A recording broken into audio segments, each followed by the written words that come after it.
এই ইনফ্ৰাৰেড মানে ইন্ডাকশনটো মই খুলিছোঁ, খোলাৰ পিছত ইয়াত দেখিছোঁ এটা আইচি, ইয়াৰ যে পাৱাৰ সাপ্লাইৰ যে আইচি যিটো, এই আইচিটো বেয়া হৈছে। বেয়া হোৱাৰ কাৰণে মানে পাৱাৰ সাপ্লাইটো একুৰেট দিয়া নাই, নিদিয়াৰ কাৰণে ইন্ডাকশনটো চালু নহয়।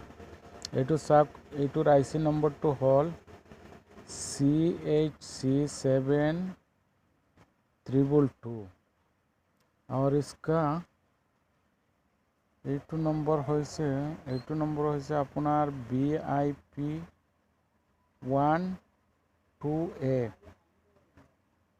এইখন মানে এইটো আইচিটো 77222 যিটো আইচি, এইখন এই ইনফ্রেড এই পাৱাৰ সাপ্লাই সেকশনৰ। এইটো চাওক, ইয়াৰ আইচিটো আমি ইয়াত খুলি লৈছোঁ, আইচিটো খুলিছোঁ, এইটো আইচি খুলিছোঁ, কিন্তু পুৰণা এখন সাৰ্কিট আমাৰ ওচৰত আছে। এই সাৰ্কিটখন চাওক, ইন্ডাকশন কুকাৰত, এইটো প্ৰেষ্টিজ কোম্পানীৰ ইন্ডাকশন কুকাৰ। ইয়াত আইচিটো আমি পাইছোঁ, আইচিটো ইয়াত পাইছোঁ, আইচিটো ইয়াৰ পৰা খুলি এটা লৈছোঁ, কিন্তু নম্বৰটো একো নহয়, কিন্তু ফাংচনটো একেই। তাতো 18 ভোল্ট 5 ভোল্ট সাপ্লাই হয়, আৰু ইয়াকো 18 ভোল্ট 5 ভোল্ট সাপ্লাই হয়। মানে এই আইচিটো আমি ইয়াত লগাই পেলাই এইটো চালু কৰিম, ঠিক আছে বাৰু। এইটো ইন্ডাকশন প্ৰেষ্টিজ কোম্পানীৰ এটা ইন্ডাকশন চুলা। আৰু এইখন সাৰ্কিট হৈছে ইনফ্ৰাইড ইন্ডাকশন কুকাৰ। ইনফ্ৰাইড যিটো হয়, এইটো কোয়েলৰ দ্বাৰা সাপ্লাই হয়। আৰু এইটো চাওক আপোনালোকে, এই কোয়েলটো আছে, এইটা কোয়েলৰ, এই সাৰ্কিটখন সেইটো কোয়েলৰ।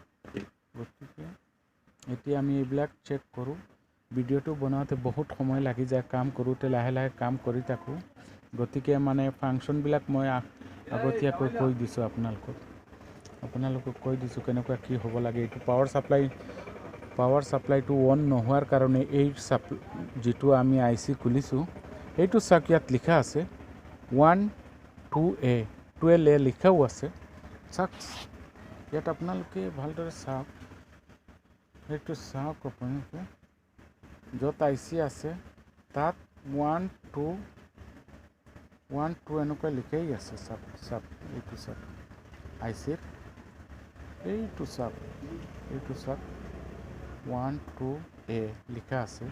আৰু এইখন সাৰ্কিটৰ পৰা যে আমি খুলিছোঁ আইচিটো, এইখন সাৰ্কিটৰ পৰা খুলিছোঁ, সেম 12 BIP12A এই আইচিৰ নম্বৰটো। আৰু তাতে দিছে বেলেগ এটা আইচি লগাইছে, চাইনিজ আইচি লগাইছে, কিন্তু এইটো আইচি ভাল আইচি, কিন্তু এইটো অলপ নয়া আইচি